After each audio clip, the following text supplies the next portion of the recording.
ونصر في صدري ويسر لي أمري واحلل عقدة من لساني يفقهوا قولي.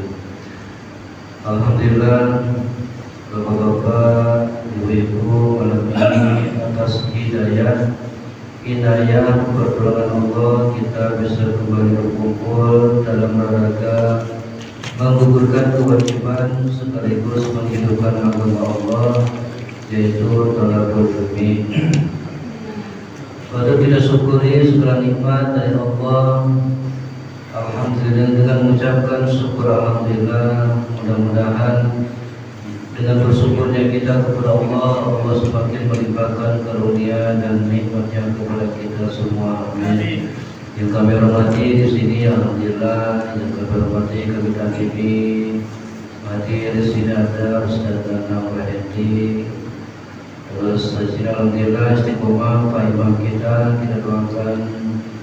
Yang lainnya juga bapak-bapak, ibu-ibu, RT, semoga yang hadir di sini panjang umur, jumpa rezeki, dijauhkan dari balai dan diberikan keberkahan dari Allah Subhanahu wa taala. Bismillahirrahmanirrahim. Malam ini lanjut minggu yang lalu sifat udhur, sekarang irodah Pak ya. Bismillahirrahmanirrahim. Wa yajibu dan wajib pihak ta'ala di dalam haknya Allah Ta'ala apa al-iradatu, Allah mempunyai sifat iradat. Iradat itu Allah berkehendak apa? Artinya iradat itu Allah itu berkehendak dengan kehendaknya sendiri. Kalau kita berkehendak dihendaki atau dihendakkan oleh Allah. Contoh, datangnya kita ke masjid itu berjalan sendiri atau diperjalankan oleh Allah. Nah, kan? Pertanyaan yang sulit ya. Padahal datangnya kita ke masjid di jalan sendiri atau diperjalankan oleh Allah. Diperjalankan oleh Allah, Pak. Itu kaki ini cuma syariat, asbab. Datangnya bisa nyampe ke masjid ini, asbabnya adalah kaki, tapi tetap iradahnya iradah Allah gitu. Makanya kata Allah, orang-orang yang thalabul ilmi atau menggugurkan kewajiban itu selain kita mendapatkan martabat yang tinggi, yarfa'ina alladziina amanu minkum walladzina utul ilma darajat. Allah menciptakan manusia seluruh alam dunia itu sama, bertelinga, berhidung, bermata, bertangan, berkaki, sama Pak. Cuman yang dipandang oleh Allah itu pertama adalah Allah akan angkat derajatnya dengan ilmunya gitu. Makanya sampai dia balik ke dalam Al-Quran, keutamaan ilmu itu Masya Allah Pak ya gitu. Selain kalau sudah cari kita ilmu, berarti akan mendapatkan dua predikat, yaitu yang pertama adalah ketakwaan, kedua kemuliaan. Inna akramakum indallahi atqakum. Nah itu tak mungkin kita jadi takwa, tak mungkin kita jadi mulia tanpa dilandasi dengan ilmu begitu. Makanya unsur barometernya adalah ilmu. Wahia adapun sifat iradat itu sifatun qadimatun, sifat yang tetap, yang terdahulu, qadimatun yang berada, yang menetap, bidzatihi ta'ala, didatnya Allah Ta'ala. Yukhasisu menerima ketentuan pihak dalam sifat iradat al-mumkina bil wujudi, dengan mungkinnya sifat-sifat yang ada, mungkin dengan adanya sifat-sifat yang terwujud di alam dunia. Aw bil wujudi aw bil adami, dalam wujudnya atau sebaliknya tiadanya. Aw bil ghina, atau dengan kekayaannya. Aw bil fakri, atau dengan kefakirannya. Aw bil ilmi, atau dengan pengetahuan cerdas. Aw bil jahli, atau dengan kebodohan bodoh. Itu kehendak Allah SWT. Jadi jangan menjustifikasi orang ini, ih kau ya Allah, bodoh bener kau ini, gitu. Berarti kalau menjustifikasi orang itu bodoh, berarti menganggap Allah itu salah atau Allah itu lalai menciptakan makhluknya, gitu. Jadi kepintaran, kebodohan itu adalah iroda dari Allah, Pak. Gitu. Ila ghairi dalika, dan yang lain-lainnya yang merujuk kepada hakikat kehendaknya Allah Subhanahu wa taala. Contoh itu Fir'aun itu jauh Fir'aun. Abu Lahab itu tahu bahwasanya Nabi Muhammad itu adalah nabi dan rasul, gitu. Kenapa Abu Lahab tidak beriman kepada Nabi Muhammad? Kan tahu sejaman, bahkan keponaan Bapak. Jadi pamannya Nabi itu yang masuk neraka itu ada 4. Salah satunya Abu Lahab dan Abu Thalib, gitu. Maka dalam hadis Abina wa abulai khulnar, bapakku dan bapakmu di neraka, gitu. Hadisnya sahih. Nabi pernah bilang bapak saya dan bapakmu dalam neraka. Padahal Nabi di situ itu para alim ulama menafsirkan abun, abi itu ada paman, ada uwa, ada bapak, gitu. Makanya yang dikatakan masuk neraka oleh Nabi Muhammad itu 2 paman, yaitu Abu Lahab dan Abu Thalib. Sayyidina Abdullah tak mungkin masuk neraka. Tak mungkin Allah melahirkan seorang hamba yang mulia sejagat raya dari rahim seorang kafir, gitu, yang tidak beriman kepada Allah, tak mungkin, gitu. Bahkan dari Nabi Adam, Nur Muhammad itu sehingga ke Nabi Ibrahim, Nabi Ismail, terus nurnya sampai inana nubrika ru'ai bihir godib, keturunan semuanya dimaksud, tak pernah zina, tak pernah mabuk, tak pernah bermaksiat, tak pernah menyebutkan Allah. Sampai ke Abdullah punya anak, lahirlah Nabi Muhammad. Itu ada kawan kita, segolongan saudara kita yang menjustifikasi atau mengecap bahwa orang tua Nabi kita itu ahli neraka. Ada kan? Ada, begitu banyak gitu ya Allah. Kok tiga-tiganya gitu orang tua Nabi itu disebut ahli neraka, gitu. Kenapa? Karena merujuk kepada hadis itu, gitu. Aduh ya Allah, ya Allah. Kenapa Abu Lahab sejaman dengan Nabi Muhammad tapi tidak beriman? Karena Abu Lahab sudah diirodakan oleh Allah untuk jadi penghuni neraka, gitu. Kenapa Abu Thalib, Abdul Muthalib kakeknya, pamannya Abu Thalib juga Abu Lahab, semuanya tiga-tiganya ini tidak beriman kepada Allah dan tidak bersyahadat, padahal Nabi Muhammad sejaman hidupnya. Pamannya sendiri, kakeknya sendiri, tapi tidak beriman. Itu kehendak Allah bahwasanya Abdul Muthalib, Abu Thalib, Abu Lahab itu cikal bakal penghuni neraka. Paman yang selamat Sayyidina Hamzah, Sayyidina Abbas, itu iroda Allah ditakdirkan jadi penghuni surga, gitu Pak, gitu. Jadi mudah-mudahan kita ini diciptakan, takdir kita nih dilahirkan, bapak-bapak nih dilahirkan dari rahim seorang muslim. Ini keiringan kita apa iroda Allah? Iroda Allah. Seandainya bapak dilahirkan dari perut orang Israel, mau apa?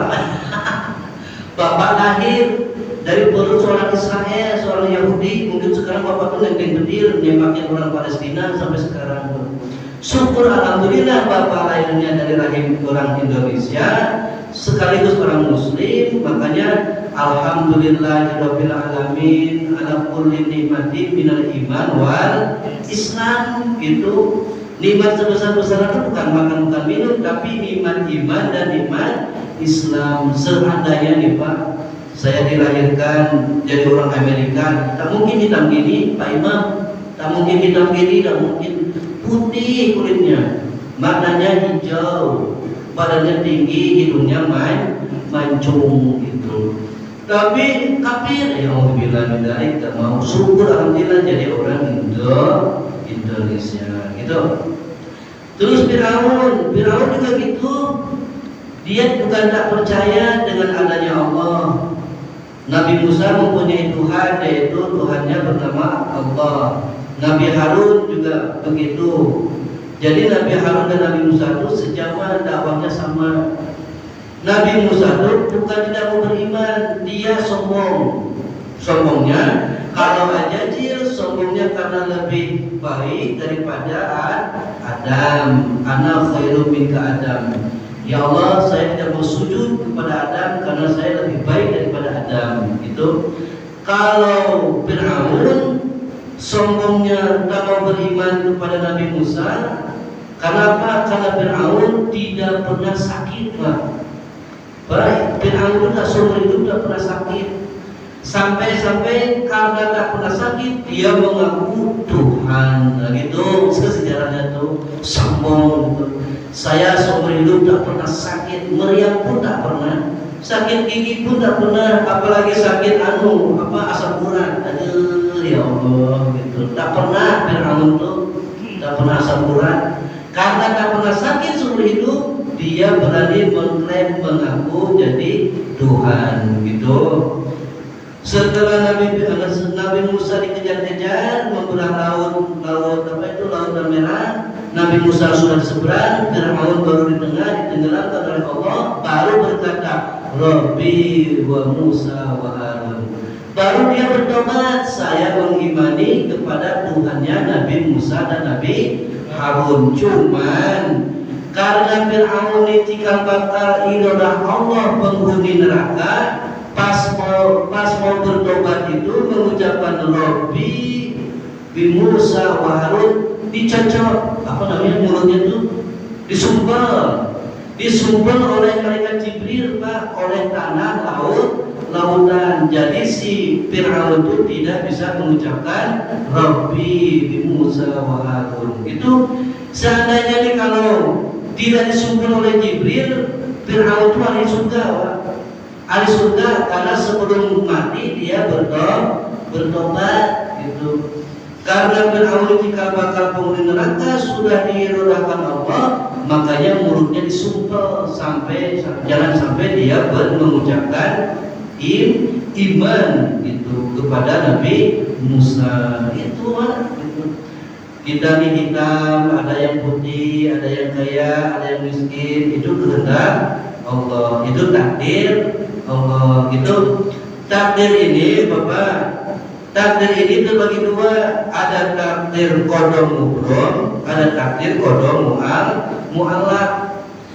Kalau qada mubrom itu kepastian Allah tak bisa dirubah. Contoh kita lahir laki-laki, gitu. Kita lahir laki-laki, nikah, kematian, jodoh itu tidak bisa dirubah, Pak.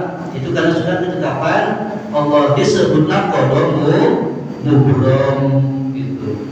Yang tidak bisa dirubah disebutnya takdir qada mubrom. Kita jadi laki-laki, dilahirkan, terus dimatikan, nanti nikah, nah gitu, itu qada mubrom. Kalau masalah miskin kaya itu bukan qada mubrom, tapi qada mu'allaq. Contoh, dulunya dilahirkan miskin, kita ingin kaya, berusaha. Ini qadanya qada mu'allaq. Jadi begini, kalau qada mu'allaq ini takdir Allah yang bisa dirubah. Contoh kita bodoh, belajar jadi pinter. Contoh kita miskin, usaha rajin jadi kaya. Nah gitu, nah yang bisa dirubah itu adalah namanya takdir qada mu'allaq itu. Contoh kita udah kaya nih, harta melimpah, mobil mewah, rumah megah, udah kaya, jinah. Gitu kita apa namanya gitu tuh. Kita tak kuat menahan keimanan, iman tak kuat, iman juga di bawah tidak kuat. Jinah, al-jinatu warisu bil faqri. Orang yang berzina akan mewarisi kefakiran. Apapun harta sebesar banyaknya harta tetap akan amblas bangkrut, Pak. Itu. Bapak tengok orang-orang kaya bangkrut, tengok kepribadian hidupnya dulunya gitu. Saya sudah tanya ini, dulunya kaya, terus sekarang kok bangkrut. Oh, suka menut, dia suka main cewek, atas terus. Tapi sebaliknya, man taraka zina yuwarisu fil ghina. Barang siapa orang yang meninggalkan perzinahan, maka dia akan mewarisi kekayaan. Tapi Ustaz, saya pernah zina. Oke, yang penting taubat, insya Allah akan kaya. Hidupnya senang, harta melimpah, mobil mewah, rumah megah, dengan syarat bertaubat. Kalau dulu pernah berzina gitu. Tapi kalau tak bertobat, ya itulah hartanya gitu-gitu aja gitu, hanya untuk lubang kali lubang tutup lubang gitu. Itu habis tak habis, tak ada bisa untuk nabung. Tapi rata-rata, mohon maaf, rata-rata orang yang kaya amblas, bangkrut, itu faktornya satu, zina. Al-jinas itu warisu bil fakri. Contoh, kita berzina nih, istri tahu, istri minta cerai. Pertama nih, istri cerai, dengan istri jauh, dengan anak-anak jauh karena berpisah, karena dengan istri sudah minta cerai. Hidup sendirian, tak jelas, wah ujung-ujungnya mabuk lagi, sana sini lagi, duit merosot, tahu-tahunya amblas gitu. Rata-rata orang yang bangkrut itu faktornya kebanyakan 99% perzinahan. Jarang yang orang tertipu, jarang tertipu gitu mah. Tertipu 500 juta masih ada nih, 500 juta untuk modal. Tapi kalau dengan zina habis semuanya. Kalau zina tuh tak ada ampun lah kalau dengan zina gitu. Tuh, makanya tolong mendingan punya istri 2 atau 3, malah rezekinya bertambah. Iltamisu rezeki nikah. Carilah rezeki dengan perjalanan pernikahan. Praktek itu. Kalau kita zina, harta kita amblas. Kalau kita nambah istri, harta kita makin menambung. Jadi pertanyaan, berani nggak nambah istrinya gitu? Hah? Itu benar gitu. Gitu. Ini mau poligami nunggu kaya, mending kalau dengan kaya. Kalau tak kaya ditanya kita poligaminya. Oh, kata saya Allah ya benar gitu. Udah gitu.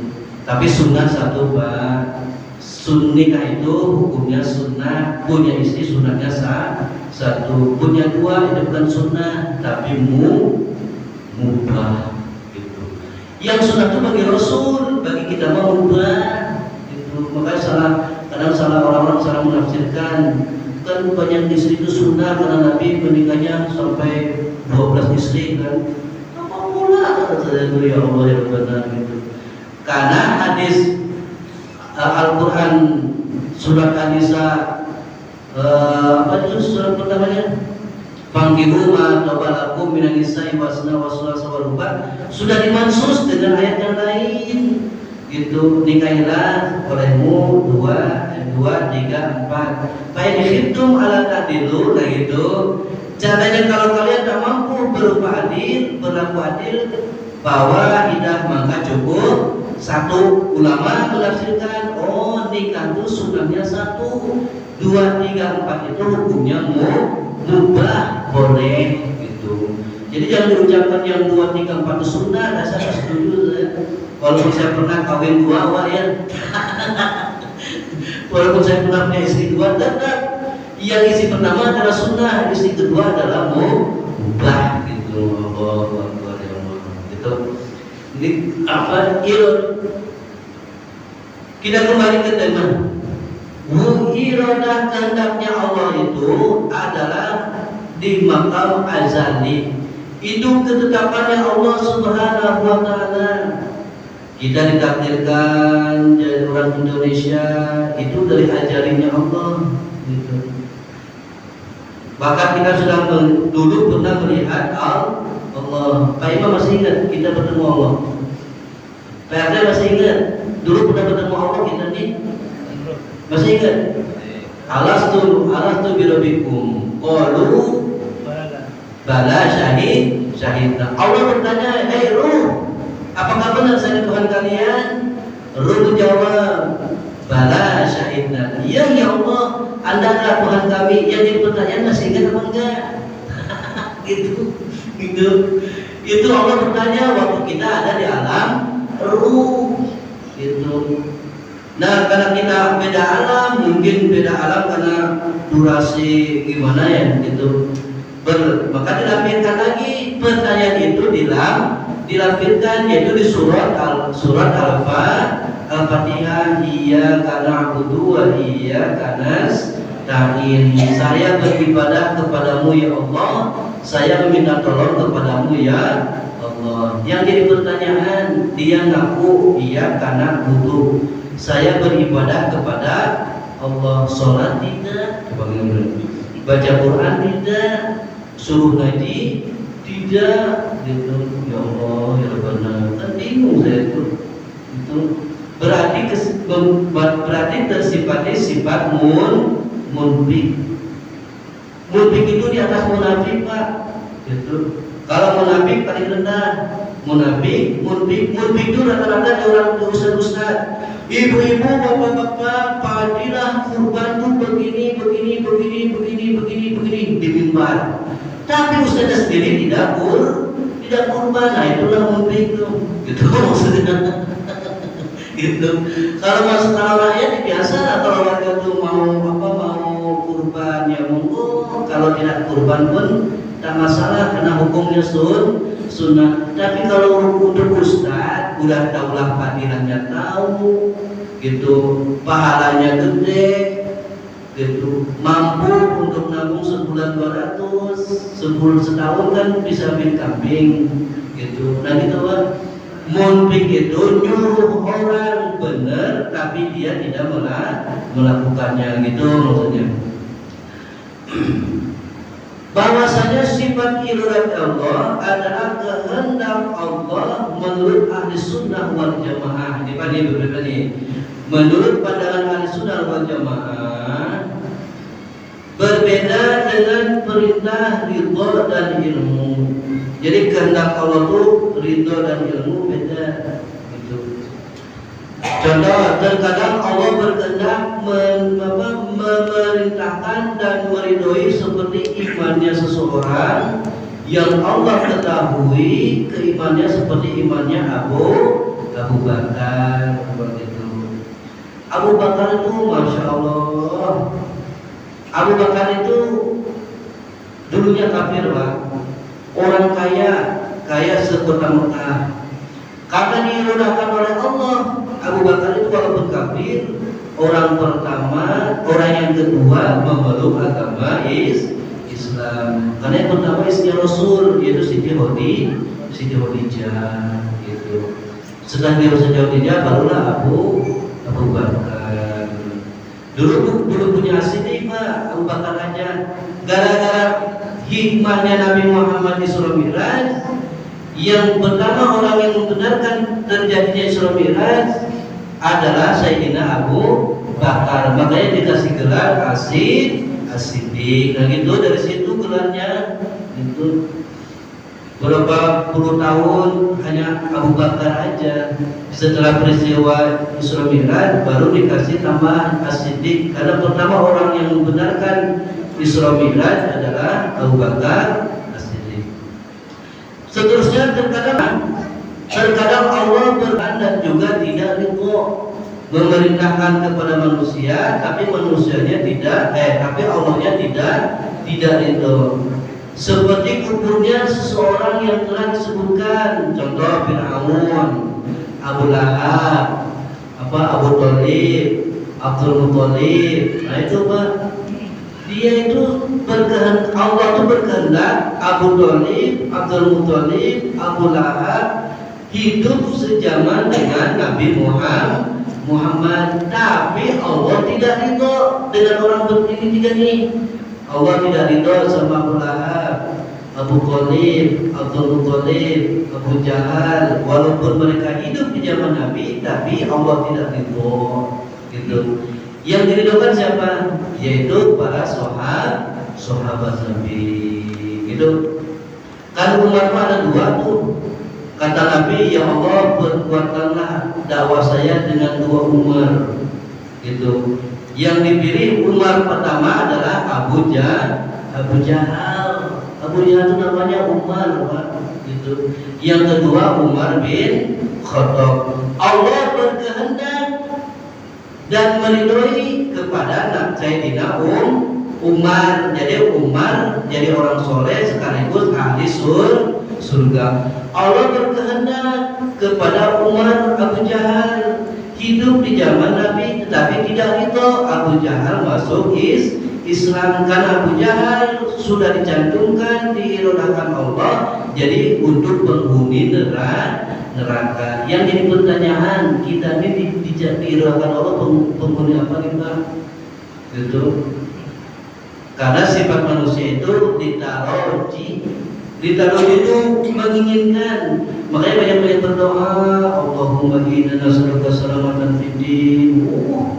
Allahumma inna nas'aluka al-'afwa wal 'afiyata fid dunya wal akhirah. Allahumma ba'id lana min adzabil qabri wa ba'id lana min adzabin nari wa ba'id lana min fitnatil mahya wa min fitnatil min masyahid dajjal. Itu kan permintaan Pak, namanya ditaroji, menginginkan doa kita di akhirat selamat.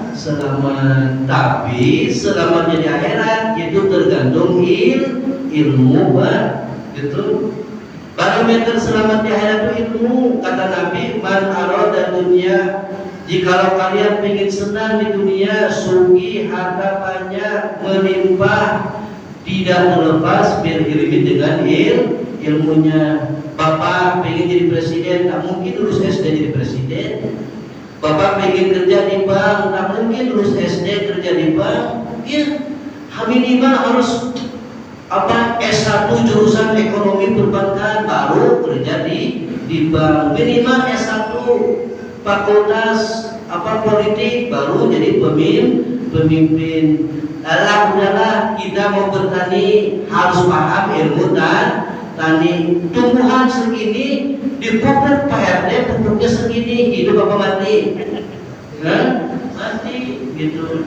Makanya kata Nabi, kalau ingin senang di dunia, kaya, mobil banyak, harta banyak, rumah banyak, tidak terlepas dengan ilmu gitu. Cuman para alim ulama memberikan 5 jalan kalau ingin senang jadi ulama, umarah, pemimpin, petani, pedagang, kuli gitu. Kuli nomor 5 Pak gitu. Kuli nomor 5, gaji 3 juta, kontrak beli apa bayar rumah 1 juta, bayar motor 1 juta, bensin motor 500 lebih beli beras, beli cabai itu habis gitu. Hanya kali doang tutup lubang. Usahakan 2 ini, kalau tak petani berniaga jualan gitu. Makanya orang Arab tuh rata-rata perjuangan Pak kaya-kayanya gitu. Itu 5 ulama, umarah, petani, pedagang, kuli gitu. Tak apa sekarang kuli dulu, kumpul kalau sudah punya modal, berniaga sendiri, usaha sendiri gitu. Kecuali dari macam Pak Nanang nih, Ustaz Nanang di umarah, di Basnas sana, insya Allah cepat loh.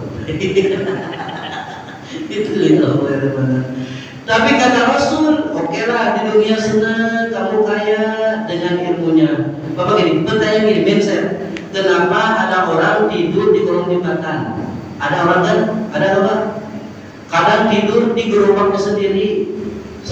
Bapak tanya orang itu, mereka tuh tertinggal dengan pendidikan. Gitu. Kalau dia dulu tuh tak sebodoh itu mau belajar aja, tak mungkin dia tuh semiskin itu. Gitu.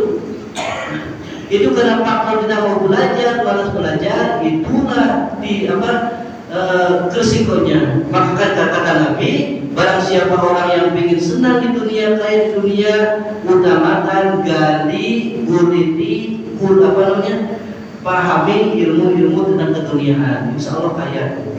Tapi sebaliknya wawan kalau dan akhirah, karena kita akan balik ke alam keabadian, tidak akan pernah mati lagi di sana alam akhirat. Bil ilmi, dengan ilmunya apa? Tidak terlepas dengan ilmu. Kalau ibadah asal-asalan, sholat asal-asalan, baca Quran asal-asalan, itu terkena kaidah fakuluman bigori ilmi amanu amalahu mardudatun latu balu. Siapa orang yang beribadah tanpa memakai ilmu, maka ibadahnya akan ditolak dan tidak diterima gitu. Makanya harus rutin Pak ngaji fikih, bagaimana sholat, rukunya bagaimana, sujudnya bagaimana, itu setelah sholat assalamualaikumnya bagaimana gitu. Kalau baca Bismillahirrahmanirrahim, baca Bismillah jangan, itu mazhab Syafi'i karena Bismillah termasuk ayat Fatihah itu, karena Fatihah itu 7 ayat. Kalau mengikuti mazhab Syafi'i berarti jangan berhenti di lafaz alaihim. Kalau berhenti di alaihim berarti surat Fatihah jadi 8 ayat. Contoh Bismillahirrahmanirrahim, Alhamdulillahirabbil alamin, Arrahmanirrahim.